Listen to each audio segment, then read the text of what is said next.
ՄԱԿ-ի անվտանգության խորհրդում արդյունքները զսպել չի կարողանում խորհրդում Պաղեստինի ներկայացուցիչ Ռիադ Մանսուրը։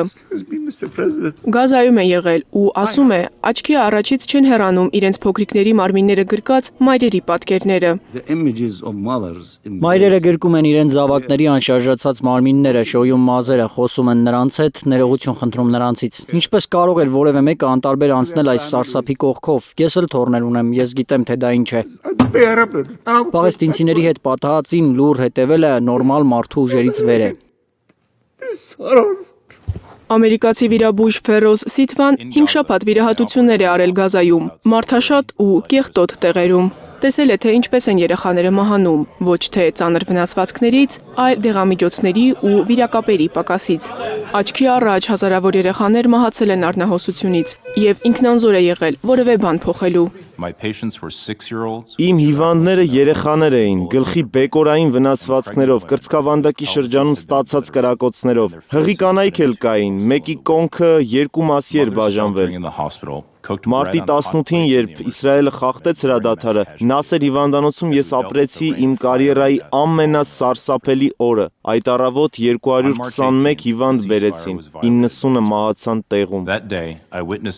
Ֆերոզ Սիթվան ահազանգում է նաև մանկահասակ երեխաների ու պատանիների անձնասպանությունների թվի աճի մասին։ Հետաքրքիր է, այս խորհրդի որևէ անդամ երբևէ հանդիպել է 5 տարեկան երեխայի, որ այլևս չի ուզում ապրել։ Սիթվայի խոսքով, անգամ Գազայում երբևէ եղած իր գործընկերներն են հաճախ կորցնում ապրելու հույսը, երբ տեսնում են, թե ինչպես են մայրերը քնելուց առաջ մի անգամ էլ ուշադիր նայում իրենց երեխաների հագուստներին։ Ամեն գիշերը կարող է վերջինը լինել, եթե չհիշեն, ինչ հագուստով են պառկել քնելու, դժվար կլինի նույնականացնելը։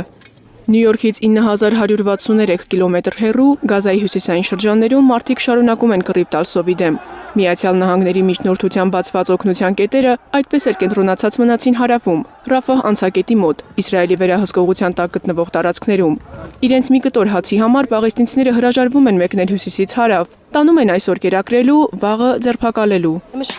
Ես չեմ գնալու, այնտեղ վտանգավոր է, գնանք ճանապարհը կարող է փակվել։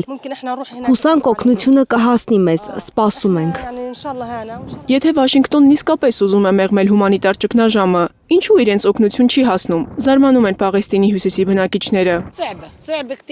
Այնտեղից բազմաթիվ ձերբակալությունների մասին լուրեր ենք ստանում, ոնց գնանք, փող էլ չունենք հարավ հասնելու համար։ ՄԱԿ-ը եւ Գազայում աշխատող առողջապահական կազմակերպությունները հայտնում են, որ մինչև 5 տարեկան մոտավորապես 71,000 երեխա թերսնված է Գազայում։ Վերջին ամիսներին 65,000 երեխա հոսպիտալացվել է ջրազրկման եւ սննդի պակասի պատճառով։ Դա հավանաբար այնքան էլ չի հուզում Իսրայել-Պաղեստին սահմանին խորովածով խնջույք կազմակերպող իսրայելցիներին։ Մարիամ Ամիրջանյան, Հարություն Մաթևոսյան, Հայլուրի համար։